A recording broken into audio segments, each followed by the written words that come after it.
Welcome back, dear viewer. We've talked about several West Virginia ghosts and cryptids over the years, but tonight we're going to talk about a being that blurs the line between the two. Tonight we are going to be talking about the Shades, or the ShadowMan, of the former West Virginia State Penitentiary. The former West Virginia State Penitentiary was designed to be an imposing structure, with its castle-like turrets, large stone brick construction, high walls, and watchtowers.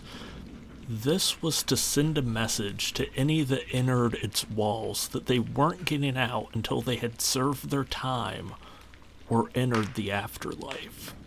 Many inmates reported it was like there was a heavy shadow constantly hanging over the penitentiary, a cloud of darkness and hopelessness, and many believe that shadow may have gained a life of its own since the closing of the penitentiary.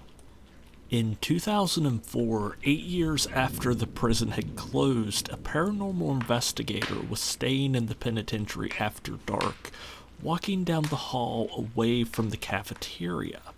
She claimed that she heard a sound that sounded like metal scraping on metal behind her.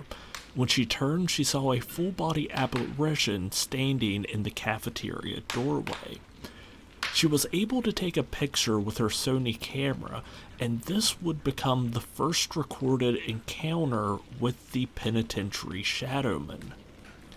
In 2012, penitentiary tour guide Jason McKinney, who I've had the pleasure of taking multiple tours with over the years, had an encounter with the ShadowMan of his own.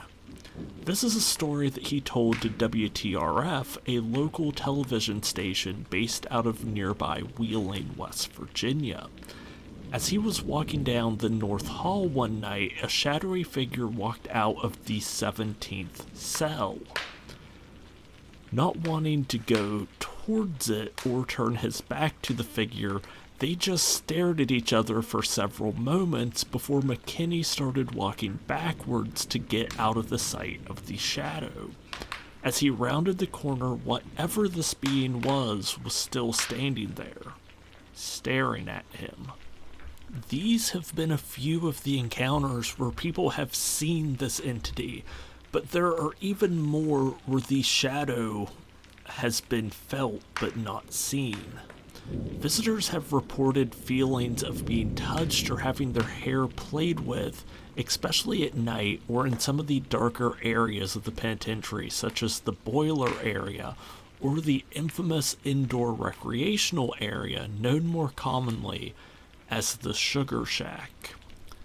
Our third encounter was gathered by Jeanette Quackenbush and can be found in her book, Greenbrier Ghosts, Telltale Lilac Bush, and Other West Virginia Ghost Stories. Every October, the penitentiary operates a world-renowned haunted house. A tour guide that was familiar with the penitentiary and many of the cast members in the haunted house decided to go through the haunted house for themselves. As the group went through a particularly dark section of the haunted house, the visitors had to hold hands or hold on to each other's shoulders in order to keep track of their group. The tour guide believed they were the last person in their group until they felt a cold hand grab their shoulder. As the group started approaching a better lit area of the haunted house, people started letting go of each other, and the guide heard what sounded to them as a laugh as the final guest lifted their hand from the tour guide. When the guide turned around to see who had been holding onto their shoulder, there was nobody there. A similar story was told to me about a haunted house cast member who thought they saw a visitor coming towards them in the darkness. Seeing an opportunity to jump out and scare them, they bid their time watching the shadow get closer and closer to them. Finally, when the cast member lunged at the guest, there was nothing there. The shadow had disappeared. Personally, I have had 2 encounters with the unknown at the former West Virginia State Penitentiary. I grew up just south of Moundsville, West Virginia, and my grandfather worked at the penitentiary for a time. My father and uncle got some of their first haircuts there from an inmate who was serving time for murdering his wife and mother-in-law. When I first started making travel videos for the channel back in 2019, I went there shortly after getting my first camera. The tour was going fine, and eventually we got to the cafeteria area close to where the original ShadowMan picture was taken. My guide asked me if I had ever been into the kitchen area and gave me access to an area that was typically off limits to visitors. As I was making my way down the long hallway past large industrial freezers that once kept all the food needed to feed that many inmates, my camera started acting up. It was acting like it was trying to focus on something directly in front of my lens. At the time, I thought this was just user error since I was entirely new to photography and this was my first camera.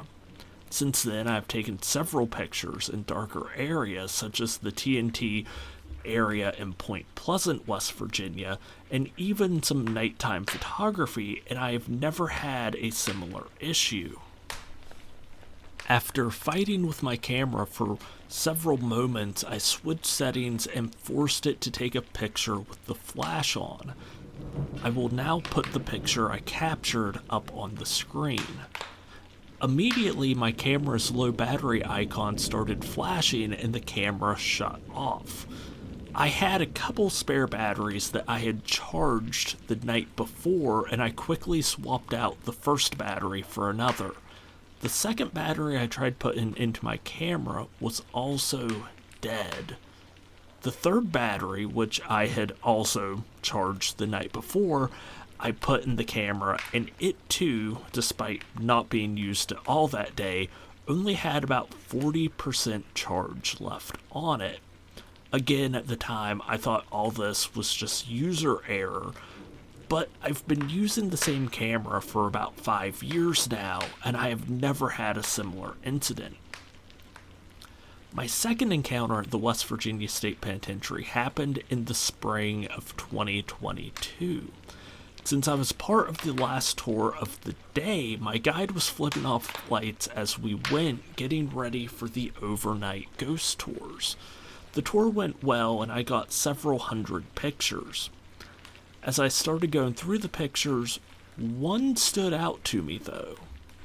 I had taken a fairly long shot of the hallway leading to the cafeteria, the same hallway the original ShadowMan picture was taken in, but from the opposite point of view.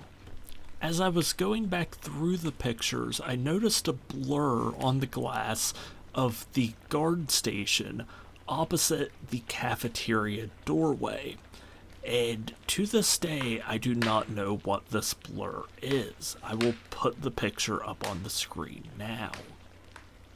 So, what is the ShadowMan of the former West Virginia State Penitentiary?